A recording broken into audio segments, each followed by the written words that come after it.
und herzlich willkommen im Winter.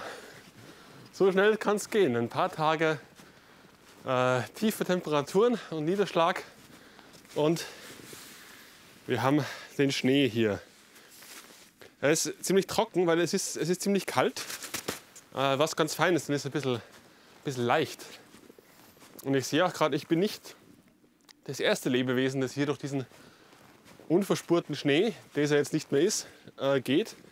Das sind Tierspuren. Ich vermute ein Reh, das genau auf dem Trampelpfad wandert, auf dem ich immer zum Zelt gehe. So schön, die Sonne ist da. Sonnenhöchststand, es ist Mittag. Meint man gar nicht. Ein bisschen haben wir noch, bevor sie wieder hinter den Bäumen verschwindet. Und ich sehe schon, das Zelt ist auch ganz weiß.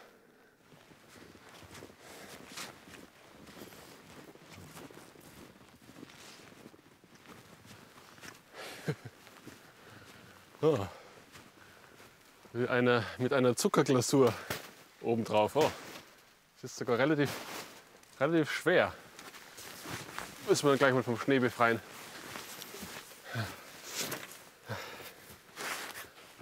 So schön, wenn die Sonne herscheint. Es war nämlich die letzten Wochen sehr, sehr dunkel und trüb. Weil sobald Wolken da sind und die Sonne so tief steht, es wird nie wirklich hell während des Tages. Und wenn einmal die Wolken weg sind und man die Sonne wieder sieht und spürt, so fein, so fein. So, schauen wir mal, dass wir da ein bisschen kontrollierte Lawinen verursachen.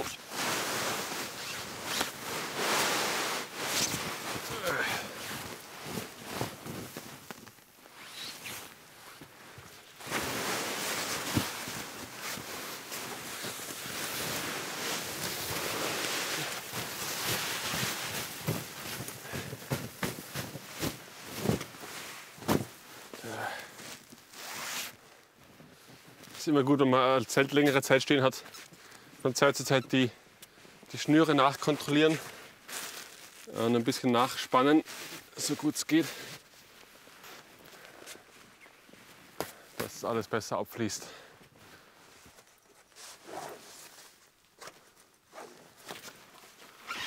Auch wenn es sehr niedlich aussieht mit dem ganzen Schnee drauf, werde ich ihn jetzt überall runtergeben, weil sobald ich den Ofen dann einheiz, wird es alles schmelzen und dann kann es sich abbrennen, wenn der Schnee drauf liegt und dann bildet sich eine Eisschicht. Darum ist es besser, dieses alles mal loszubekommen. Mal schauen, ob das von innen geht, wenn ich da mal ordentlich dagegen hau.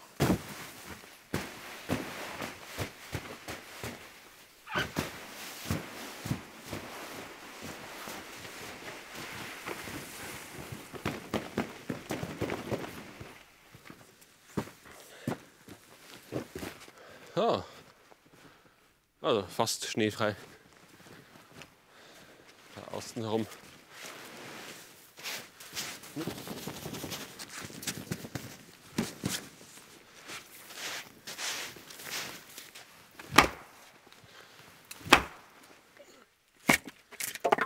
Übrigens, was ganz gut ist im Winter, wenn man draußen unterwegs ist und man sich so praktisch hinknien möchte, dass man einen Knieschoner in der Hose hat. Es gibt so Winterhosen, wo man Knieschoner direkt reingeben kann. Oder einfach, dass man sich welche noch unten drauf schnallt. Einfach so vom Baumarkt, so Schaumstoff-Knieschoner. Da kann man sich nämlich einfach hinknien und was tun, ohne dass die Knie kalt werden. Das hat mein Wintererlebnis in der Natur entscheidend verbessert.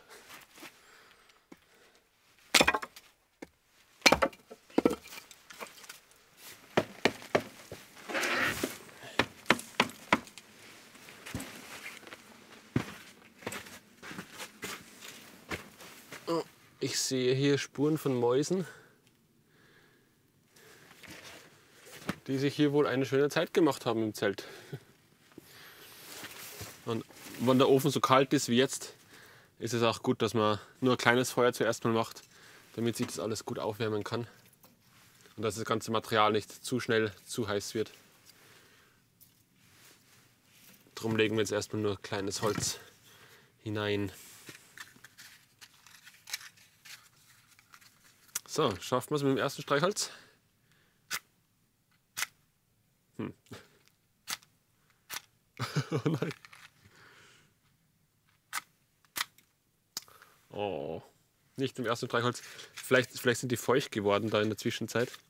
Das kann natürlich sein. Probieren wir die andere Packung. Es klang schon besser.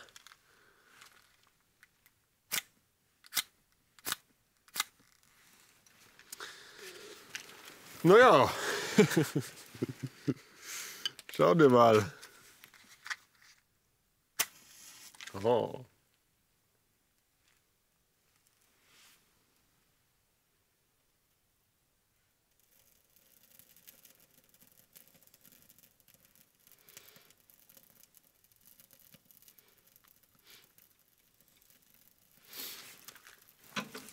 So, dann machen wir da gleich mal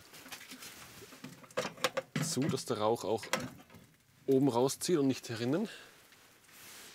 Und machen wir erstmal da unten noch zu, dass nicht zu ein starker Luftzug entsteht. Ich kann ja mal schauen, wie kalt es ist. Heute in der Früh hat es minus 14 Grad gehabt. Aber jetzt, wo die Sonne herscheint, fühlt es sich natürlich ganz anders an.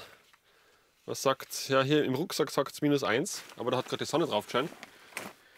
Mal schauen.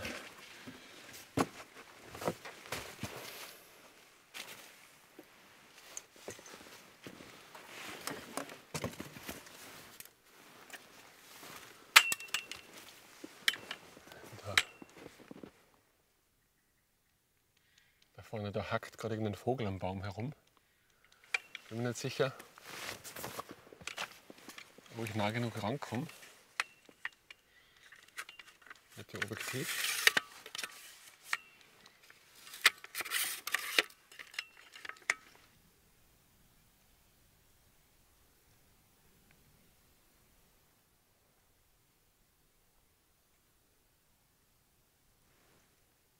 Ich vermute, das ist ein Kleiber.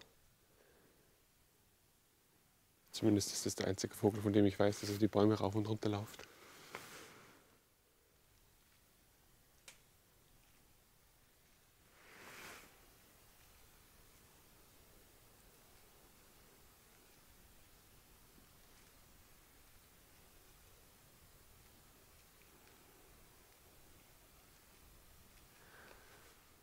Aber es ist auch so wunderbar, wie unglaublich still das es gerade ist.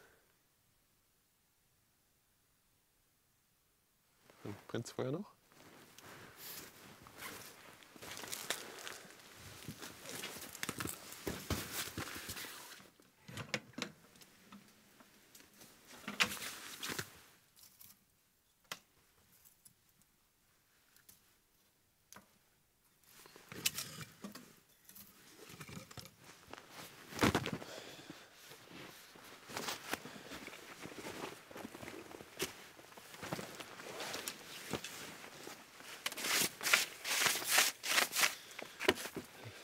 Also der Versuch, das Zelt bei Schnee sauber zu halten, der ist vergebens.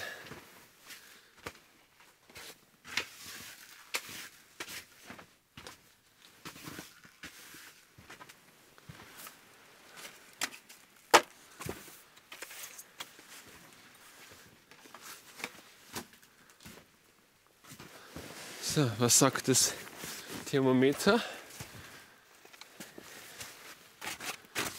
Minus 6 Grad. Ja, das ist okay. Vor allem, es ist relativ trocken. Und umso trockener es ist, wenn es kalt ist, umso angenehmer kann man es aushalten.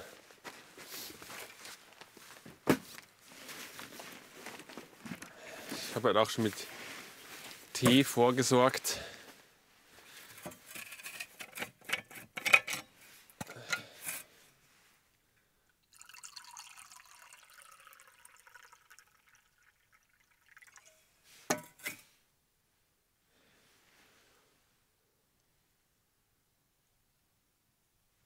Man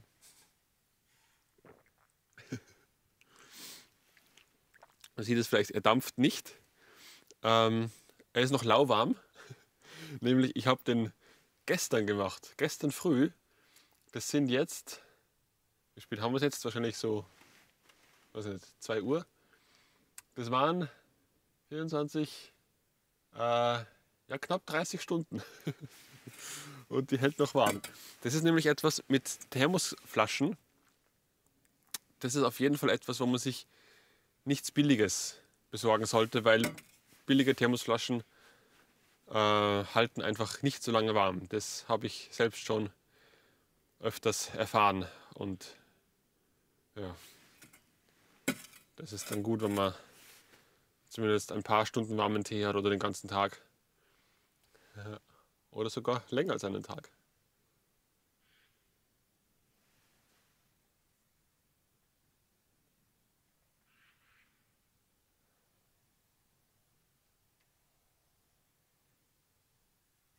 So schön, einfach die Ruhe. Das wirkt alles so still mit diesem weißen Winterkleid. Und man sieht so weit, weil keine Blätter mehr da sind. Man sieht gut auf dem Sumpf, bis hinüber.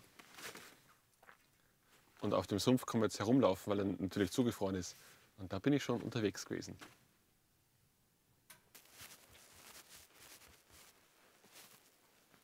Vielleicht kann sich noch erinnern, das ist der Teich von der ersten Folge, wo wir die Enten gefilmt haben. Das war genau da. Und jetzt kann man hier drauf herumgehen, weil alles zugefroren ist.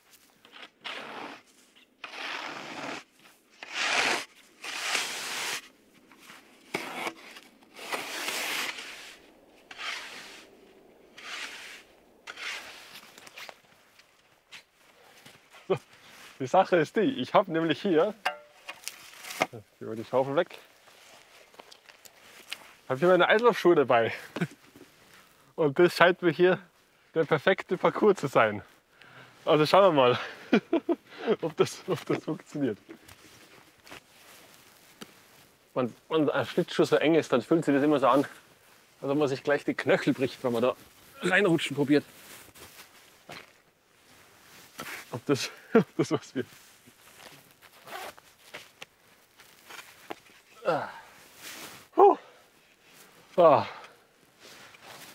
Okay, schauen wir mal. Gut, das ist kein Rennen, das ist nur für mich. Ich fahre mal hier eine 8 zuerst.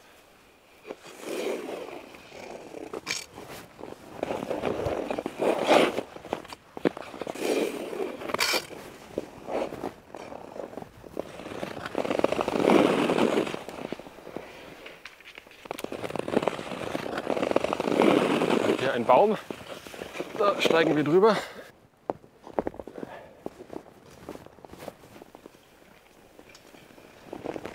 Okay, da wird es jetzt kurvig.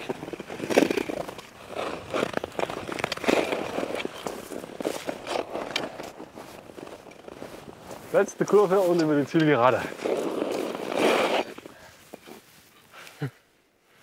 Ah, so schön, was so ein Sumpf alles zu bieten hat. Das würde man sich im Sommer nie denken. Einfach so eine undurchdringbare Barriere. Aber jetzt im Winter ist es ein wunderbares Spielfeld.